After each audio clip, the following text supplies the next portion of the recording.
Өрмекші құмырсқа қарлығаш. Атасы 10 жасар ұл баласымен далада келе жатып, баласынан сұрады: «Анау өрмекшіні көремісің? Не істеп жүр?» «Көремін, өрмек тоқып жүр». «Анау құмырсқаны көремісің?» «Көремін, аузында бір нанның уалшағы бар, жүгіріп кетіп барады». «Жоғары қара, аспанда не көрінеді?» «Жоғарыда қарлығаш ұшып жүр, аузында кесе тістеген шөбі бар». Сонда атасы айтты: «Олай болса, шырағым, ол кішкентай жәндіктер саған әбірет, өрмекші маса шыбынға тұзақ құрып жүр, ұстап алған соң өзіне азық етуге». Құмырсқа бала-шағаларына тамақ аулап, бір нанның уалшағын тапқан соң өзі жемей, аузына тістеп, қуанғаннан үйіне жүгіріп қайтып барады.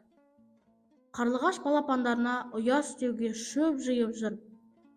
«Жұмыссыз жүрген бір жан жоқ. Сені де Құдай тағала бос жүруге жаратпаған. Жұмыс істеуге әдеттену керек», деді.